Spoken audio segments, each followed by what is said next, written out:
And in order to respect that, I need to keep some of these available only for people who actually pay for the effort. So I will do that. So you can look forward to seeing, again, kind of a stepwise series of videos on each nutrient, starting with an introduction, basics, clinical applications, and then some surprise bonuses, either as I want to review them or as the new research comes out, or, every once in a while we see something that's pretty surprising.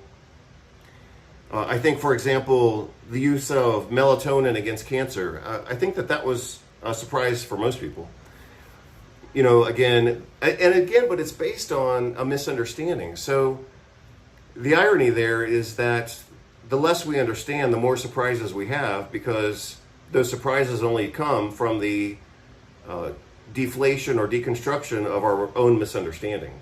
And that's what happened with melatonin. So everybody said, oh, it's a sleep hormone made by your pineal gland. It is that, but that's only 10% of melatonin production and utilization. The other 90%, at least, or could be 99%, the other majority of melatonin production occurs throughout your whole body. So of course we would expect it to have whole body benefits, because your body's not going to waste time creating something just for the F of it. If 90% of your melatonin production is coming from other parts of your body, it's because it's necessary for the performance and maintenance of those systems. So again, I will try to get this formalized, and I'll start working on it, bit by bit. Hope you're all doing well. I think this is all I want to say. So again, I'm going to call this Clinical Nutrition Pharmacology Series, or the Expensive Urine Club, or something like that. I have come here to chew bubblegum and kick ass. And I'm all out of bubblegum. I'm an old soul, got a funky sound. Gonna sing a song, turn the world around. What's going on, everybody? Dr. Vasquez here, coming to you in another shirt that I got for Christmas, which I've only worn one time. It's a polo. I think it's kind of cool. It's my favorite color, which is brown, and then followed by green. So right now I'm going to talk about something that I've thought about for years, actually, but I guess now is the time. So not like I need another project, but here it comes. So what I had thought about doing on the website and the blog and newsletter and all these kinds of things is talk about nutrition. Well, obviously I talk about nutrition, but kind of go through it as if I were teaching a graduate level nutrition course, which I have done both as a professor and a director of a master's program in nutrition. So I think I'm going to update that material and provide it kind of step by step. And I'll tell you what the steps are. The steps are typically in any topic: introduction, details, and then clinical applications and kind of a higher level of detail. So each nutrient, as I just suggested, will get an introduction, kind of an overview, and then we'll go to the next level, and then we'll go to the next level after that. And then part 4 is, wow, something new gets published, and then I'll add it to the stack, so to speak. But the core knowledge will stay the same, and that is you have to have kind of an overview, a little bit of nuts and bolts, and then a little bit more detail so that you kind of get the previous level reinforced, and then we go to like more advanced clinical applications, and then we can add some other stuff like, hey, look at this. So I could call this nutritional pharmacology. I think that's probably the best name, or nutrition clinical pharmacology. Obviously, I've already talked about and detailed some nutrients like vitamin D, B12, fish oil, N-acetylcysteine. I've talked about melatonin quite a bit lately.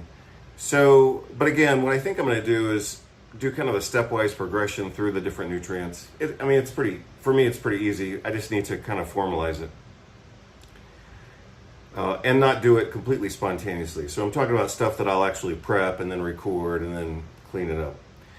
So again, I think I'm going to call this clinical nutrition pharmacology.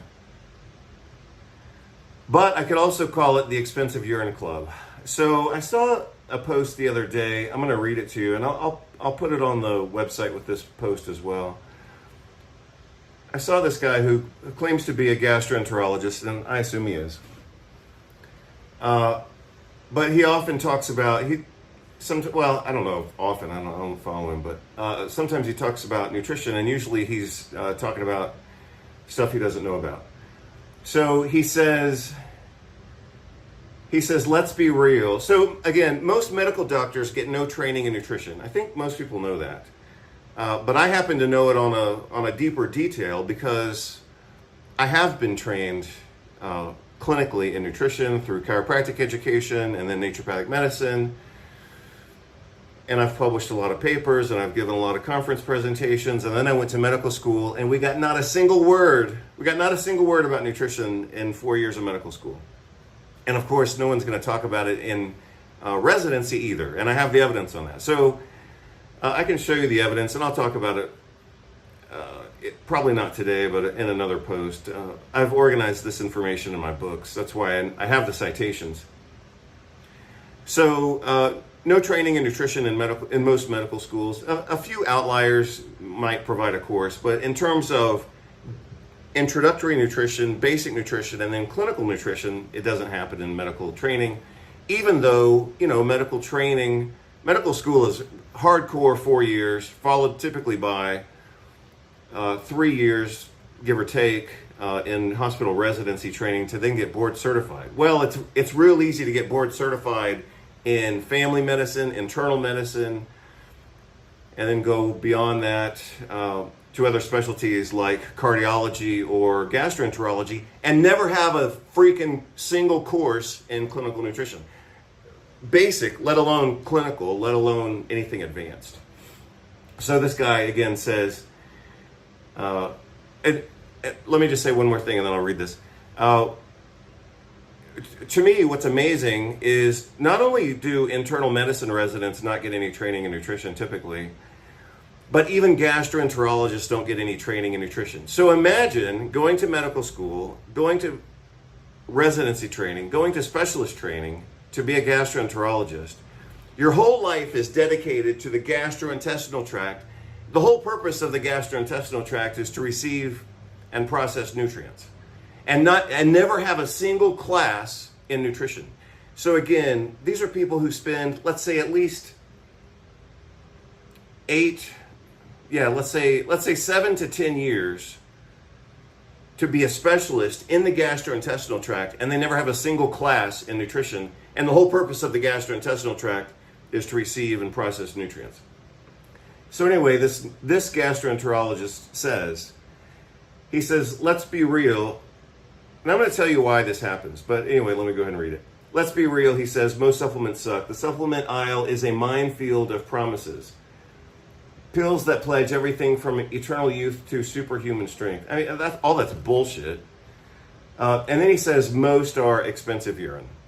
So when a medical doctor talks about expensive urine, oh, your vitamins are just expensive urine, haha, you're such a fool. I mean, that's basically what they're saying, is you're a fool for believing in nutrition and spending money on it and then buying it and taking it habitually. It's just giving you expensive urine.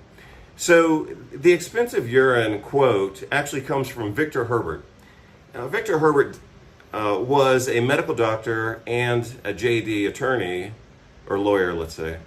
I think he was out of Harvard. He did some nutrition research, mostly around B12, and he fucked up his own research in such a way that it was later invalidated by other researchers. So my point is, he was a medical doctor, he was an attorney or a lawyer, and famous for just being a royal ass. So I never met him. He died, I think he died in the 1990s. I'm not exactly sure. Could have been early 2000s, but I think anyway, he's dead now. He died of brain cancer. And that's too bad. I'm sorry that happened. But he was also famous for being a jackass. And like I said, I didn't know him personally. I never met him, but Alan Gaby, my nutrition teacher, had some interactions with him. And like I said, the guy was just famous for being an ass. In about 1992, he published an interview in Time magazine, and that's where people became more familiar with this whole idea of expensive urine. Oh, vitamins just give you expensive urine. So what he was saying there, and then I'm going to explain why this happens. So what he was trying to say is that people take vitamin supplements. The supplements don't do any good. They just go through you and they go into your urine and they make your urine more yellow. And that's a sign that you have expensive urine and that you just wasted your vitamins. The fact that you're looking at your vitamins in your urine, he says, is evidence that you just wasted your money. Well, that's stupid. But, you know, like I've said before, in medicine, we do stupid things.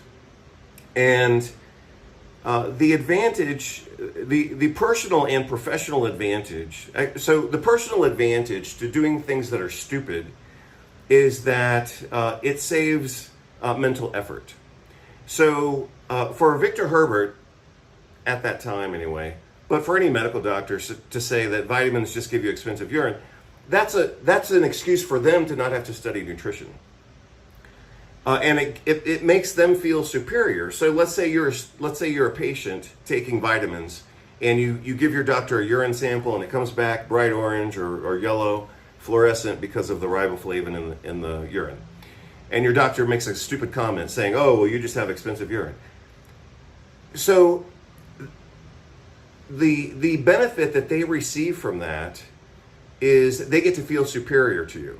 So they're insulting you. If you're there seeking the care, just through a matter of being polite, you're probably not going to try to insult them back. So they've insulted you by saying you're too stupid to make good decisions and you just have expensive urine. So you're not only intellectually stupid, but you're financially stupid. That's basically what they're saying. So they get to feel superior to you. The other reason they do this is because it takes them off the hook, right? They don't have the responsibility to study the entire field of nutritional biochemistry and pharmacology and clinical nutrition and functional medicine. Now they don't have to study that because they've already created the assertion through their own ignorance that it's not even worth studying. So they get to feel superior and relieved of responsibility. And so, you know, that's the payoff for saying this stupid crap that medical doctors love to say. So I was looking for the original source of the Victor Herbert quote just a few minutes ago, and I knew it was from him. He wrote a book back in the 80s, I believe. Could have been late 70s, but I think it was in the 80s.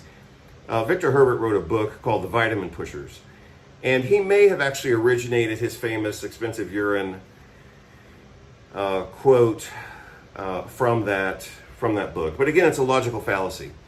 The psychological benefit is I don't have to study nutrition. No, I'm sorry.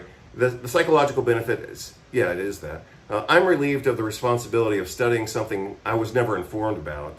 So imagine being a medical doctor and being insecure about failures and deficiencies within your own education, and not wanting to face the fact that you just got indoctrinated into a drug paradigm.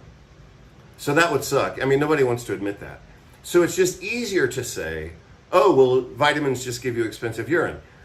They get to feel superior to their patients, and it relieves them of the responsibility of having to study nutrition, and it also relieves them of the psychological burden of having been betrayed by their own profession and medical system. So anyway, like I said, I was just looking this up a few minutes ago to find the exact quote, and I did find it from Victor Herbert. But in the process of looking it up, I found another video, apparently from the American Heart Association, which talks about expensive urine. So let's look at this video clip together. I haven't looked at it. I just sent it to myself so I'd have it on the computer. We're going to look at it right now. And I'm going to record it right now as I play it. And we're going to take a look at that together. So this was published on January 14th, 2014. The title of this is Americans Have the Most Expensive Urine in the World. And so, like I said, I'm going to record this right now while I'm recording this other face-to-face video and let's see what they say. Again, I think it's from the American Heart Association, but let's find out. So let's do this. So here we go. So this is a really important study for testing that hypothesis about vitamin supplements. Now, okay, sorry. So let me just click back a second. This is Donna Arnett, MD, the president of the American Heart Association. So wow, it doesn't get much more official than that, does it? So let's see what she says. Unfortunately, she looks like a total zombie, but maybe it's just bad lighting. But let's see, maybe she expresses some vitality from her American fast food diet, and let's just see how that's working for her. vitamin supplements. Now, the thing is, vitamins are used now by 30% of the U.S. population at a cost of $5 billion a year. So they always do that bullshit. So the typical medical retort, beyond the cliche of expensive urine, the typical retort is it's unregulated. It's not regulated by the FDA. But I mean, the FDA is a fucking regulatory dumpster fire. So who would even care what? I mean, look at all the bullshit that they approve. I mean, it's horrible. The other thing is the nutrition industry is actually quite regulated. I mean, most companies these days are at a level of performance where they qualify for something called certified good manufacturing processes, and those are pretty damn strict. It's actually, some of the requirements are actually more strict than for drug companies. So, it's just bullshit. But again, that's called it's a logical fallacy or rhetorical technique. It's called refutation by denigration. So if they can insult the entire industry, if they can insult their patients, if they can insult doctors who actually know about nutrition, then they're off the hook and they feel good about themselves. So let's see what else she says. I'll try to just let it play out. So is it worth all that investment? And these studies would indicate that in people who are really healthy, these physicians had a really good diet, they were not smoking, they were pretty physically active, that in that population of men, that these vitamins are not helpful. This was not a surprise to any of us.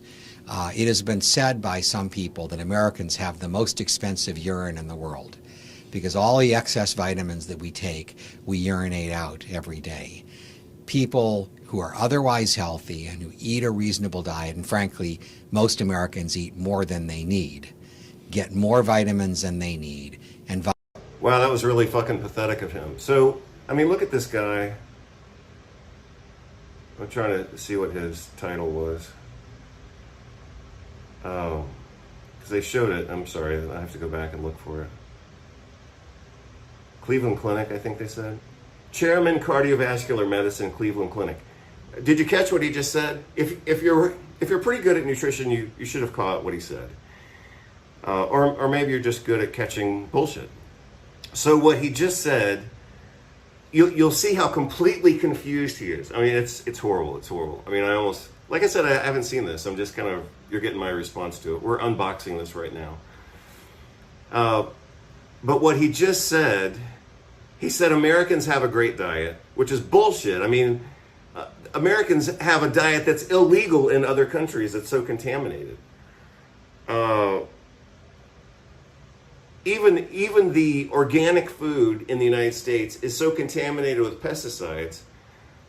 I think I saw a couple years ago that the FDA now had to approve a certain level of pesticides in American food that's considered organic because the country is so poisoned with pesticides that they now have to say that some pesticides are okay in organic food.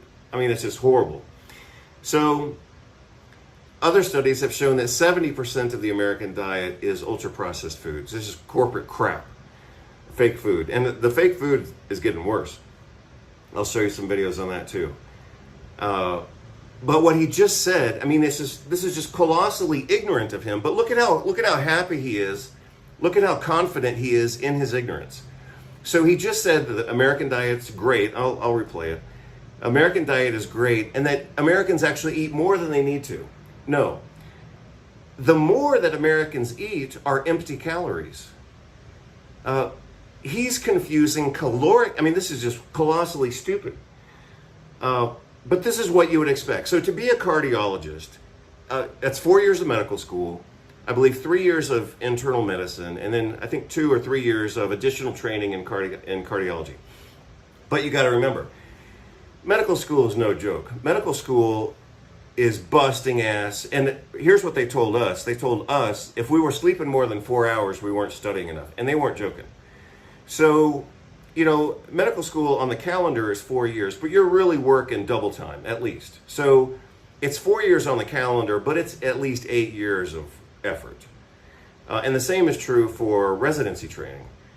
A couple of years ago in the US, they capped it and then they took the cap off, but it's about 120 hours a week. So you're working 3 years in every calendar year. So 3 years of hospital residency training is really more like 9 years of experience. So your 4 plus 3 comes out to be 8, at least 8, 8 plus 9. So it really, on the calendar, it's 7 years, but in your body, it's going to feel more like,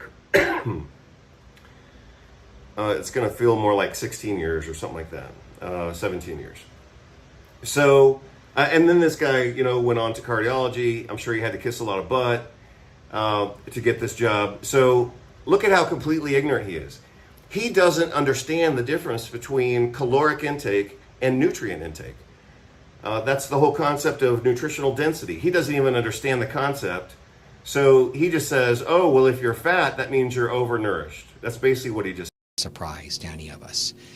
It has been said by some people that Americans have the most expensive urine in the world because all the excess vitamins that we take, we urinate out every day. People who are otherwise healthy and who eat a reasonable diet, and frankly, most Americans eat more than they need, get more vitamins than they need, and vitamin supplements are really not indicated for healthy people. So, yeah, that sucks. But that's exactly, he just fell into the trap. He just fell into the trap that I would expect him to fall into. Complete ignorance, but very confident about his ignorance. So anyway, that sucks. And so I'm going to try to remedy that sucky situation by going through a series of videos on how to be a global boss with expensive urine. And I'll work on that. And so I'm just kind of introducing the topic right now, obviously. But I'll get that out and I'll start working on it. It'll be a series. So maybe the first one will be free, but the other ones, of course, will have more clinical value as I progress through it. The first one has clinical value. But they'll be for the subscribers who actually support my time and motivate me to do this. So for those of you who are free subscribers, thanks. I'm glad that you follow my work. A lot of it I put out there for free. But for those of you who actually pay for my effort, you're the ones who kind of keep me coming back to the camera when I would otherwise be doing something else, So,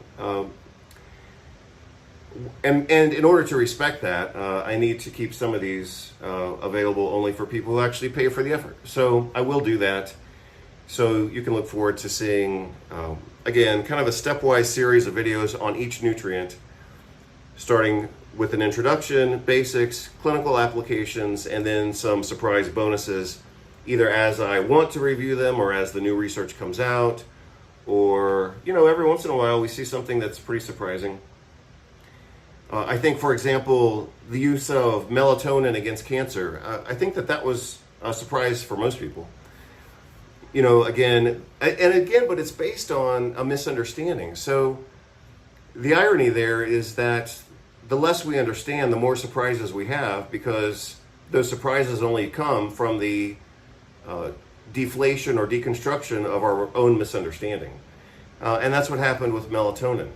So everybody said, oh, it's a sleep hormone made by your pineal gland. It is that, but that's only 10% of melatonin production and utilization. The other 90%, at least, or could be 99%, the other majority of melatonin production occurs throughout your whole body.